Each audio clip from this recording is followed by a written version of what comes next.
You're listening to Beyond Wellness Radio, bringing you the cutting edge in health, biohacking, and sports performance. Stay up to date and listen anywhere and anytime on your computer, tablet, or smartphone by subscribing on iTunes. Catch your host, Dr. Justin Marchegiani, as he answers your burning health questions as well as interviews from world-renowned guest experts. For more Beyond Wellness Radio, go to beyondwellnessradio.com. Hey there, it's Dr. Justin Marchegiani. Welcome to Beyond Wellness Radio. Feel free and head over to beyondwellnessradio.com where you can access our full podcast transcriptions. While you're there, you can also sign up for our thyroid and female hormone video series. This series goes into the root cause of why your hormones are out of balance. While you're there, you can also schedule a functional medicine consult with Dr. Justin, myself, where we'll dig deeper into the root cause of your health challenges. Feel free and think of sharing this podcast with at least one person. This podcast grows by people sharing it. Sharing is caring. If you can think of one person that can benefit from this information, please feel free and share it.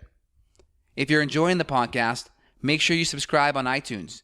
You can also click below the video or podcast where you'll see the iTunes review button and leave us a review. You can also sign up for the newsletter at beyondwellnessradio.com where you'll get updates before anyone else. Thank you so much and enjoy the show. Evan Brand, it's Dr. J, man. How you doing? I'm doing great. What about you? Oh, doing pretty good, man. It was really hot down here in Austin. I was on the boat last weekend doing a lot of water skiing, trying to stay cool.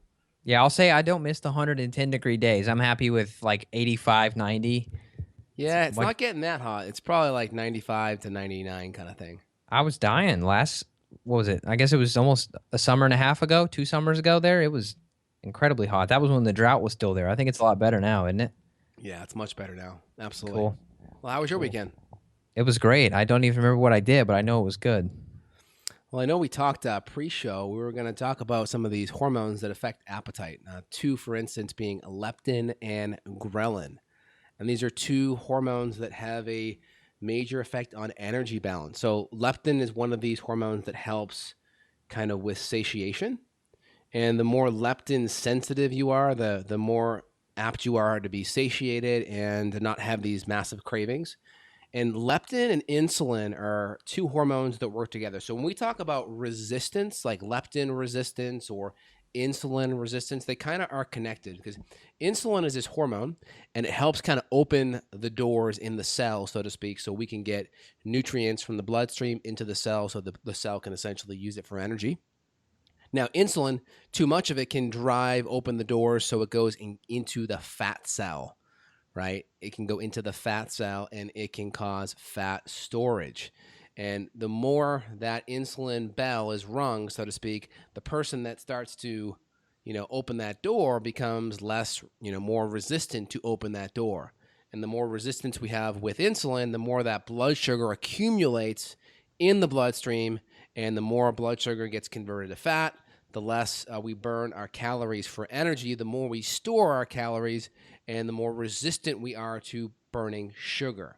So essentially, that's insulin resistance, and the whole downstream effects then affect leptin because leptin is higher in obese patients. Same with insulin resistance, and the more leptin resistant we are, the more our appetite kind of gets away from us and is more out of control, and we're more likely to eat bad foods, which then perpetuate the same problem again. Right, and these are the people that they can graze all day and they never get satiated. You're just constantly eating. You're never really getting that full signal of, I feel good, now I'm going to go back to life. You're just you're the person who, if you open up your desk drawer right now, maybe you got a protein bar in there, maybe you got a candy bar, maybe you have some other type of snack food. You could potentially have some leptin resistance if that's you. And I'm all about being prepared. If I go on a hike, I'm going to bring some jerky, some nuts, some other foods, but it's not, I don't have to snack all day, every day. Exactly. That's the big thing. So we keep insulin and leptin essentially in balance, doing the same things. Some of those are going to be, 1, keeping refined sugar out of your diet, or at least out 80 to 90% of the time. If you're obese, you have a BMI that's upwards of 30, 35, You have a waist that's greater than 40 inches as a male, 35 as a female. That's a pretty good indicator off the bat. More than likely you're obese, and more than likely you have this whole insulin, leptin resistant pattern happening. Now, go ahead. I was just going to outline some of the main factors here that are influencing people and their hormones. One is the diet, which you've already touched upon. That's going to be influencing these hormones. 2 and 3 are going to be toxins. So whether this is like environmental toxins, like endocrine disruptors, hormone disruptors here, or just things that are going to trigger our nervous system to act up. So if you have adrenal issues, it's likely that you have some other hormonal issues that could be tied into this, and you're having the blood sugar crashes, you're not getting satiated, maybe you're getting lightheaded when you stand up, things like that. Yeah, absolutely. So we really want to make sure we keep the refined sugar out of our diet. Excess fructose. Fructose is one of these major fruit sugars, but we really see it higher in high fructose corn syrup. So these are going to be almost all of our refined junk foods are going to be very high in fructose, which are going to drive this whole insulin resistance mechanism from happening. And I doubt most people listening to the show are consuming high fructose corn syrup intentionally. However, if you go out to a restaurant somewhere, you get a decent quality meat, but then you do some type of sauce with it, I guarantee the sauces are going to have some corn syrup in there. So is it going to kill you if you do one dose of it? No. But if you are having issues with your weight, then you may have to be a little bit more dialed in. Yeah, and a couple of the patterns we'll see on blood work when we see like excess fructose is we'll see higher cholesterol, and cholesterol by itself being higher, mid 200s and up is not necessarily a bad thing, but we'll also see the elevations in triglycerides with it. So typically over 100 for the triglycerides is a pretty good sign, or even more specific is a triglyceride to HDL ratio that's greater than 2. So what does that mean? That means, well, if your HDL is at 50, that's the so-called good cholesterol. Not really good cholesterol, but that's what everyone knows it as. That should be around 50 in this example. And if your trigs are, let's say, greater than 100, well, there's your greater than 2-to-1 ratio. You have over 2 times more triglycerides for short, than we do have for the HDL. Yep. That's a pretty good sign off the bat. We can also see elevations in blood pressure as well. And one of the things we'll even start to see is we'll potentially see even things like slightly elevated liver enzymes. We'll see that in NASH, non-alcoholic steatotic hepatitis. That's basically liver issues, like this liver kind of disorder that we see in alcoholics, but it's a non-alcoholic version. Wow. It's amazing. Absolutely. Any comments on that, Evan? Well, so I wanted to talk about people that are struggling with weight loss. That's mainly who this episode's geared toward. It's important to learn about these hormones in general, but if you are having trouble with weight loss, you and I both, we help people with that, but it's not the first priority. A lot of times we have to get these other foundations in place. We have to build the house, build the foundation, build the walls, get the adrenals in check, try to optimize the function of the gut before we come and focus on weight loss. But the issue with these hormones here is that people are not able to detoxify.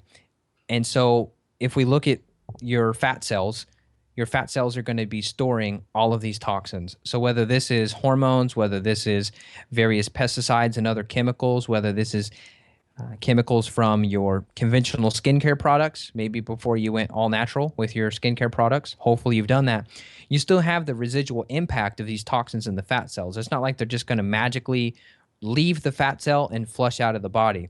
So when we're talking about these hormones, getting the adrenals healthy, getting the gut healthy, those are our first priorities. And then after that, we want to try to help to improve your elimination of some of these toxins so that these hormones can work better, these insulin cycles, these leptin cycles. And so if we're talking things like magnesium supplements, we're talking things like vitamin C, maybe some charcoal, maybe some physical exercise too to get these fat cells burning up and excreting the toxins. So whether it's something like yoga, if you're really adrenally fatigued, Justin and I both are not going to tell you to do a CrossFit workout. So could be some yoga, could be massage, some body work, could be some infrared saunas. I like near infrared saunas. Those are good. Massage, and then other detox stuff. I know you talk a lot about amino acids, helping to detox. So there's that route too.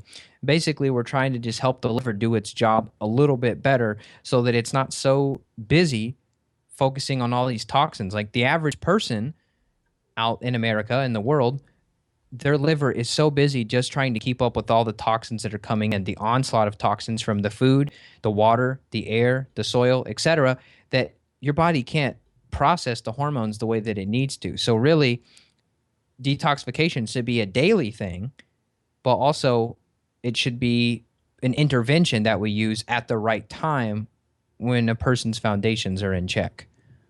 Exactly. And you mentioned a couple things regarding toxins and obesity. There's one article here it was written by Dr. Mark Hyman. He's quoted as saying the toxins activate neutrophils. Now, neutrophils are the largest percentage of blood cells in our body are neutrophils, and these will typically upregulate with bacterial infections especially. Now, these things will increase these various inflammatory cytokines. The jeopardy words for them are TNF alpha, interleukin 6, and they promote insulin resistance. They affect a couple of these different mechanisms such as PPAR and nuclear factor kappa beta, and they create inflammation. And that's one of the big things they do, and they create inflammation by suppressing cytokine signaling. Now, what's the big take home there? A lot of different big words, but what that means is inflammation makes your body hard to be satiated and makes your body more likely to store fat. That's the big take home right there. So infections drive inflammation. Inflammation will then affect some of the cytokine signaling and more likely to make you leptin resistant. When you're leptin resistant, you're less likely to be satiated. When you're less likely to be satiated, you start eating more foods that are going to be detrimental to your health and to your weight. Yep. So if we're trying to do chicken or egg here, like I always like to do with you, we could start at the top of the food chain with just some type of chronic stress, right? So whether this is like environmental stressors, emotional stressors, something that's contributing to the leaky gut situation in the beginning. Now the gut's leaky, so now these toxins can get into the bloodstream even more, driving up more inflammation. Then let's say somebody picks up a parasite infection. Now they have even more inflammation. Now let's say they had something like blasto or H. pylori. Now their small intestine's damaged, so there's more inflammation there, and now they're completely inflamed. Maybe they jump on an acid blocker. Maybe they jump on aspirin. So they're becoming more toxic. Now the liver can't keep up with what it's doing because it's trying to flush out the acetaminophen, right? So it's crazy how things can spiral out of control. So I guess if we zoom back out and then try to look at the takeaways, the foundational supplements are very helpful. So if we're talking about our foundations here, this would be something like probiotics, if it's the right time for you to use them. Not always should you just jump on a probiotic. Some fish oil, some good fatty acids for inflammation. I would say some glutamine could be really helpful for this. Some trace minerals could be helpful. What about you, Justin? What do you think about like foundational supplements? What would be something like a generality that we could make for people that have everything else in order? So we're already assuming that sleep's dialed in, right? Because we know leptin in sleep's pretty important. By the way, leptin is secreted by your fat cells too. So the more weight you have on your body, the more the downward cycle essentially gets worse and worse. So like if you're leaner, you already have a big advantage, right? But if you're leaner, you already have more muscle and you already are more insulin sensitive. So it's kind of this like downward cycle where the more overweight you are and the more problems you have, the more feedback mechanisms feed back in to make us more insulin resistant, more leptin resistant, more cravings. So the problem becomes even harder to deal with the more overweight we are. Does that make sense? Yeah, I'm glad you brought that up because I almost forgot to mention it. I actually did, when I was writing Rim Rehab, I actually did some research. It was a study from the International Journal of Endocrinology, and they looked at sleep deprivation. So people that got 4 hours of sleep per night, which hopefully most people listening are getting more than 4 hours, but when they had that little of sleep, their leptin levels decreased. So people were going to be less satiated, and then their ghrelin levels, their hunger hormone, was increased by 28%. Even after the subjects were given a sleep compensation of 10 hours per night the following 2 days. And then it said that it increased their carbohydrate cravings by 45%. So there's a few different numbers there, but if you're sleeping poorly just a few nights per week, it sounds like here, that's enough to really destroy these hormones. So if you think you're doing everything great during the day, but like you mentioned, maybe your sleep hygiene's not in order and you're not sleeping restfully, that's going to be driving up these hormones, and you're going to wake up with carbohydrate cravings instead of wanting, say, some good sausage and eggs for breakfast instead. Yes, and when I look at leptin resistance, Gary Topp had a great analogy years back. I spoke with him, and he said, stick your thumb out, right? Imagine a hammer comes down, and that hammer whacks your thumb. Now, all of the swelling that happens, these various interleukins and cytokines and all of these different pathways that are happening underneath the skin, that's like leptin and all the TNF alpha and all the interleukins and the PPAR, gamma agonists, all these different fancy Jeopardy words. That's what's happening underneath the skin. But he said insulin resistance is the hammer. And then the hammer hitting the skin and that initial response, that's leptin. And then everything else kind of spirals out of control. So he's like, well, my focus is on the hammer. Other people, as they go into all the little dominoes that knock over many, many times down the road. So if we look at the top two things, I put more of my focus on the hammer, and then you can say that maybe leptin's the next domino that falls over after insulin, if you will. Does that make sense? Yeah, it makes perfect sense. So looking at that, really simple. We keep fructose to a minimum. If you're significantly overweight, 30 to 50 pounds more, keep fructose under 25 to 15 grams a day, What would that look like? Explain people, how would that actually be? Like a handful of blueberries per day? What are we talking? Well, my patients have access to the members area on my website, and over there I have a specific handout that kind of outlines all of the fructose that are going to be in every type of food source. I'm going to pull it up here, and I'll read a couple of things off it right now. But typically, vegetables aren't going to have very much fructose, right? Right. So you're going to be pretty good with fructose on a vegetable standpoint. Yeah, if you're doing something like a paleo template, or if you have to go the AIP route, you're going to have that dialed in. You're not going to have to worry about that. Yeah, and I did an article, I think, last year on is fruit bad for you? And I think I outlined that in that article. But let me just give you for instance. If you do something like strawberries, you get, 1 cup of strawberries is 3.8 grams of fructose. Wow, and nobody's eating 5 cups of strawberries per day. No, that'd be a lot, right? Maybe even if you did 1 or 2 cups, you're still only at 8, not a big deal. But then when you go over to like watermelon, that's 11, or you go over to like mango, that's 16 for a half a cup. So you just got to be more careful of like the tropical, more sugary fruits. So I just say if you keep to medium to lower sugar fruits, which are going to be berries, even an apple will have about 9.5. So you just got to be careful. If you do an apple and 2 servings of berries and maybe a banana, now you're in the 30 range. So you just got to be careful with that. So keep to the moderate to lower sugar fruits, especially your berries, lemon, lime, grapefruit, passion fruit, green apple, maybe an orange. You're going to be pretty much okay. I wild foraged some blackberries last night. Nice. We went on a hike, and I found a couple blackberry bushes. They're not all the way ready, but there were a few, like at least maybe a half dozen of ripe blackberries. It was amazing. That's awesome. Very cool. So my fructose level was approved. Yeah, you just got to be careful. You have FODMAPs. That's one of the only berries that have a higher content of FODMAPs in it. Blackberries. Yeah, that's my trivia for the day, Evan. Good. So, kind of recapping, like you have the diet piece in. Like if you're significantly overweight, 50 pounds plus for a man, 30 or 40 for a female, keep that fructose down. Keep it below 25, ideally below 15. That's number one. Cut all grains out. Because remember, inflammation plays a role on leptin. And we know grains have things like lectins in there as phytates that block minerals. There's a significant percent of the population that is non-celiac gluten sensitive, right?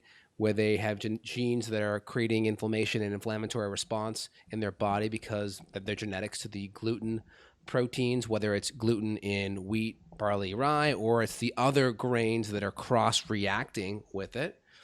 And so we have the diet piece dialed in. We're eating good proteins, fats, and carbs.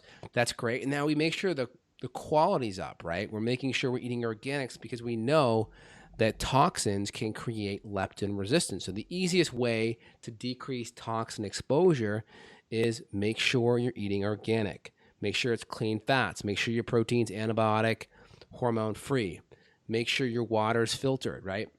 We know certain drugs have an increase on obesity, potentially affecting weight gain and leptin, such as like the MAO drugs, the monoamine oxidase antipsychotics, or lithium, or the SSRIs. These are like the serotonin reuptake inhibitors. So I'm sure you and I have both heard that story a dozen times of women that jump on an antidepressant and they gain 20 pounds.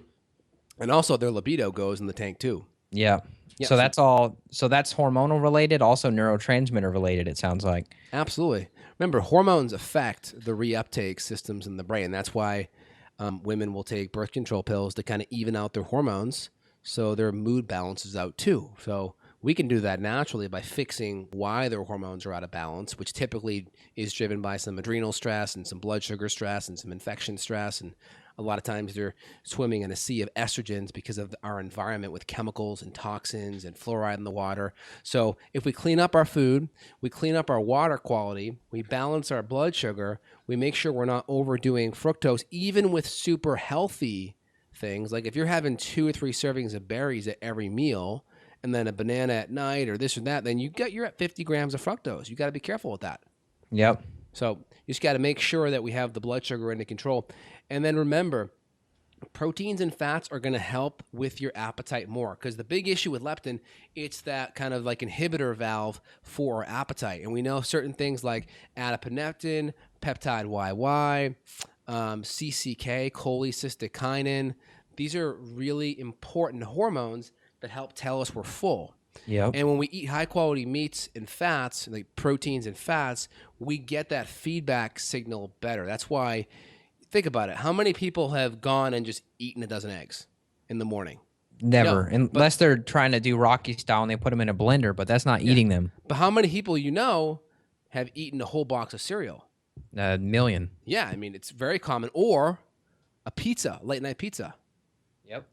Right? Try looking at that like, pizza, and imagine like a steak that big or something, right? That'd be insane. Yeah, you wouldn't be able to do it. You give me a 16, 20-ounce steak, you're done. That's it. Yep. But with a pizza, you'll eat that whole thing, and everyone's had that experience, especially anyone that's gone to college. They can recall those memories of their time. So the reason why is, right, well, if you go back to the Pringles commercials of the 90s, I'm dating myself. Remember that? Let's see if it's in your subconscious, Evan. Once you pop, you can't stop. that's it. See, you got it, man. And that's the thing, right? What they're saying is once you eat this carbohydrate rich, not to mention the MSG, monosodium glutamate, which actually appetite stimulant. Yeah, but it also doubles and triples your insulin levels. There's research on that. And if you're double and tripling your insulin levels, guess what you're doing to your leptin levels? Yeah, that's not good. Also, you know what? Another thing which most people don't think about too is you're hyperstimulating those brain cells too. So you're causing neurotoxicity. You're revving those little brain chemicals up. So you're getting high from it too. It's crazy. It really is.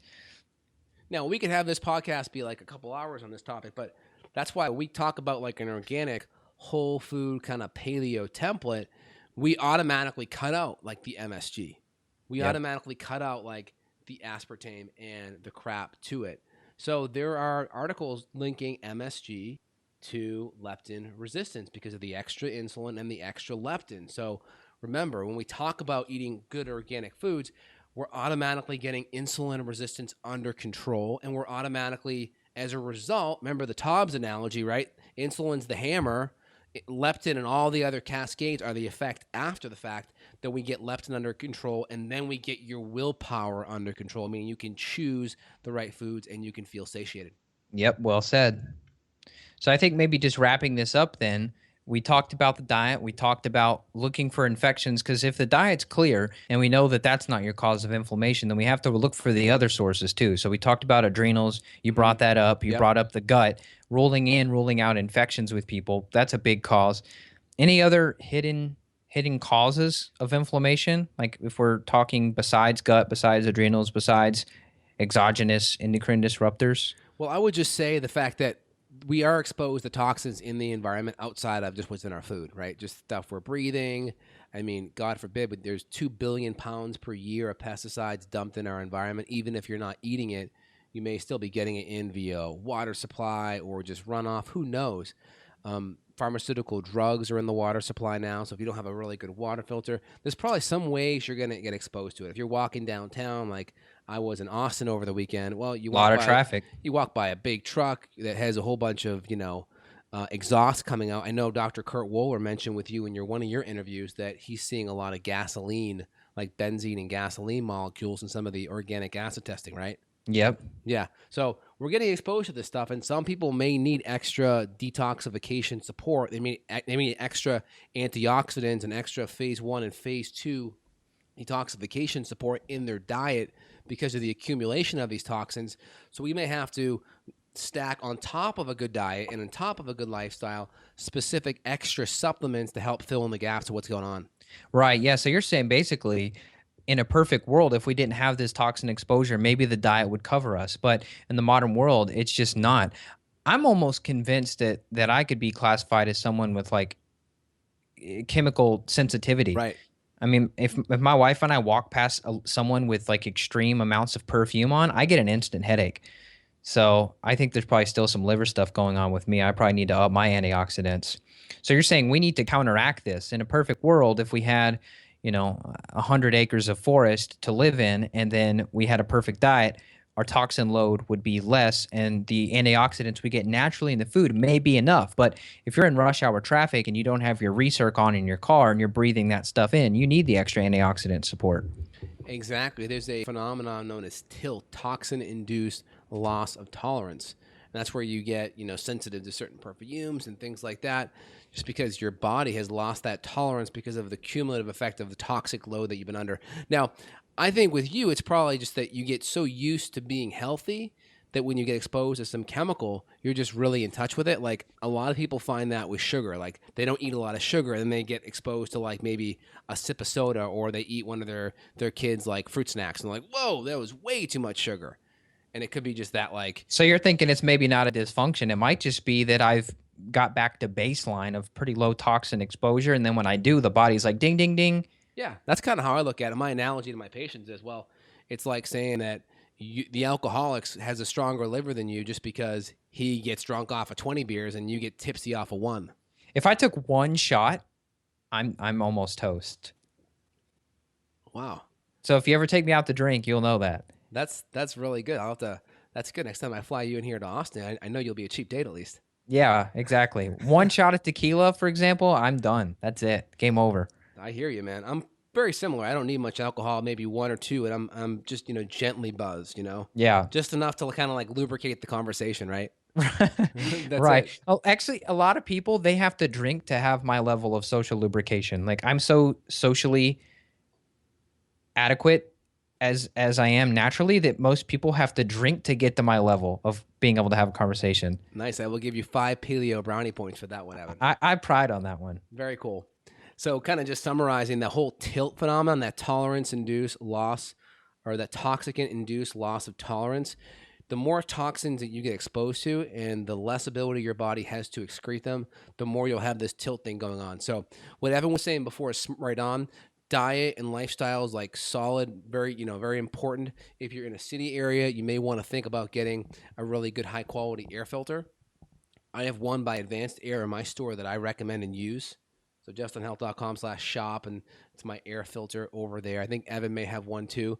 So a good air filter, especially if you're in the city, clean water, organic food. If your gut's not working, remember, if you have an infection and your gut's not working, you're not absorbing nutrients. That means you're not absorbing the antioxidants and the sulfur-based aminos to run your detox pathways adequately. So we may have increased oxidative stress and lower nutrients to run our phase 1 and phase 2 detoxification. So get your gut looked at, run a good quality organic acid test to see if you have enough nutrients to run those pathways. If not, fill in the gaps, supplement a really good diet so you can be at optimal function. Anything else? Evan? Yeah, I want to direct people to stateoftheair.org. It'll take you to lung.org, the American Lung Association, and you can actually go to stateoftheair.org, and you can select your state, and then you can look at the particle pollution, because some of the biggest offenders are in the summertime when ozone is created from all of the exhaust and car fumes and things like that. We actually had some high air quality alerts here in Louisville last week, and it was in the high risk category. So not just, sometimes they'll say elderly people need to stay inside or very young.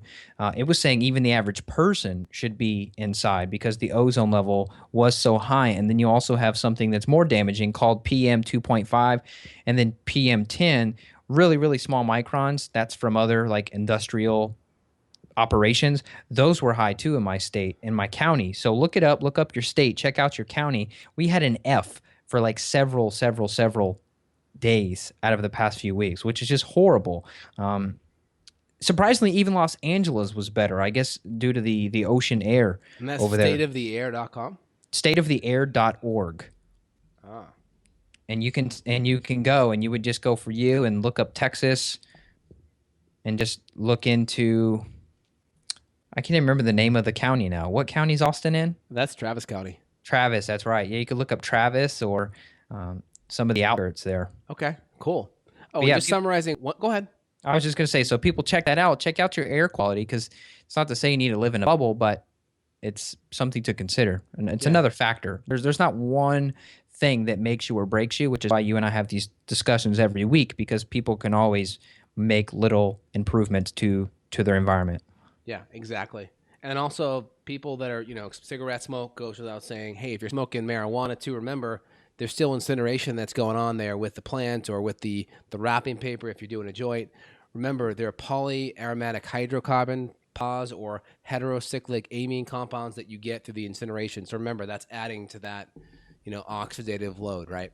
Yep. So use a vaporizer if you're going to, consume it orally. If you're going to do topical, if you want to do soft gels. Do an oil. CBD oils, yeah, Or you can do it in a tinctures. tincture. So those are safer ways to do it so you don't get the incinerating compounds there. Yep. And also, we touched upon it, but why does exercise help? Exercise helps because if you're doing the right exercise, it puts on muscle. And the more muscle you have, the more insulin sensitive you are, right? The more you have these little GLUT4 receptors that reach out on the muscle and they pull sugar in better. So the more sugar you're able to pull in, the less insulin resistant you get. So muscle makes you more insulin sensitive by having more GLUT4s to pull sugar in. But also, when you're doing the exercise itself, you're pulling that blood sugar out of your bloodstream and burning it up too, which is going to make you more insulin sensitive as well. That's great. So toxins in your food, clean water, clean air, diet, lifestyle, exercise stuff. And then we also mentioned the gut and the supplements that may be needed extra if we have extra stuff going on. That's where patients should see their doctor, their functional medicine practitioner or physician, or reach out to us because we see patients like this all the time and we are experts at treating these issues. Absolutely. Well said. Evan, great day, man. You were on fire today. All right. You too, man. Love it. Take care. Take care. Bye. Bye-bye. Got a question for Dr. J? Go to beyondwellnessradio.com and click the questions button. Then tune in to hear the answer. Also, if you like the show, click below to review us on iTunes. For more Beyond Wellness Radio, go to beyondwellnessradio.com.